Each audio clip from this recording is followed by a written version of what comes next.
Hi everybody, welcome to another Storytime with Sid. It is me, Sidney of Hightower, as it is every week. And I am here again with another story. Now, this story is going to be very short. Very short. I've read this story before in other adaptations, but I think this is the original one, at least that's what I'm led to believe. And the original name is slightly different than the name that's in this book, but it's really cute and adorable, so hopefully I'll be able to talk to you guys a little bit afterwards so we can still, at least, see each other for a little bit. It's Tuesday. That means there's a fairy tale and we talk. So yeah, let me get to the story. Alright, now as soon as I say this, you guys are immediately going to know what it is, I'm sure. But just in case, this week we are reading The Princess on the Pea. Let's get started. Once upon a time, there was a prince. He wanted a princess, but she had to be a real princess. So he traveled all over the world to find one. But wherever he went, there was something wrong. There were plenty of princesses, but he wasn't quite sure if they were real princesses. There was always something that wasn't quite right. Then he went back home and was so sad because he dearly wanted to have a real princess. One evening, there was a terrible storm. Lightning flashed and thunder roared and rain poured down. It was simply dreadful. Then there was a knock at the town gate and the old king went to open it. There was a princess standing outside. But good Lord, how she looked because of the rain and terrible weather. Water was streaming from her hair and her clothes, running into the toes of her shoes and out of the heels. Then she said that she was a real princess. "Well, we'll see about that," said the old queen. But she didn't say a word. She went to the bedroom, took off all the bedclothes, and placed a pea at the bottom of the bed. Then she took 20 mattresses and put them on top of the pea, and another 20 air-down quilts on top of the mattresses. That's where the princess was to sleep that night.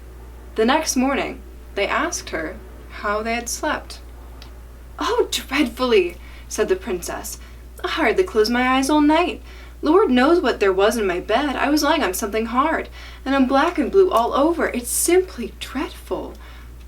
Then they could see that she was a real princess, since she had felt the pea through those 20 mattresses and those 20 air-down quilts. No one else could have such tender skin except for a real princess.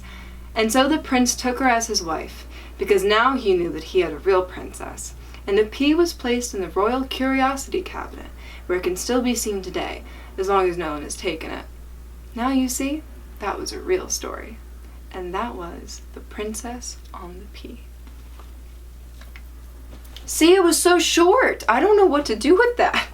I think honestly, it is a really interesting story because princes and princesses are very common subjects in fairy tales. I mean, just look at the ones that we've read already. But this one took an interesting turn delineating from fake versus real princesses. And I don't really know what the qualifications for a real versus fake princess are other than she must have tender skin. And if that's the only qualification, that's not a very good one.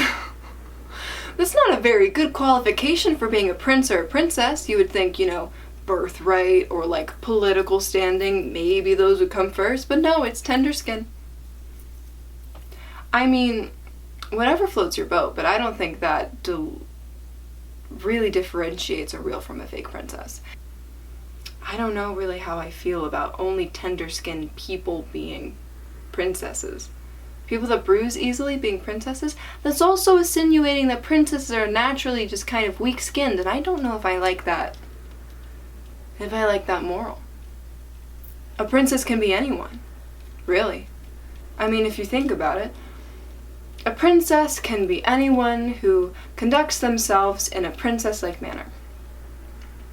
Now, what do I think is a princess-like manner? Kind. Kind is number one. Number two, intelligence. And there's plenty of different kinds of intelligence. There's wit,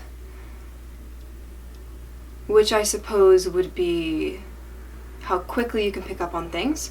There's emotional intelligence. There's common sense.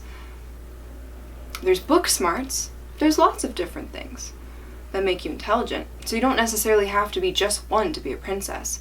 So kind and smart. I think giving. I think a princess should be generous. After all, she is a princess, so she has a lot to give. I'm not just saying monetarily, because I don't necessarily believe that you have to have a lot of money to be a princess, but I do believe you have to have a lot of heart. I think that's what really makes a princess if we really get down to it. Having a lot of heart. Smart, kind, heart. There. That makes sense to me. What do you guys think makes a good princess? Whatever it is, let me know. Anyway, thank you so much for joining me again today. I really enjoyed seeing you guys. And I hope that you are staying happy, healthy, and safe. Alright. Have a wonderful rest of your week, everybody. And I'll see you next time.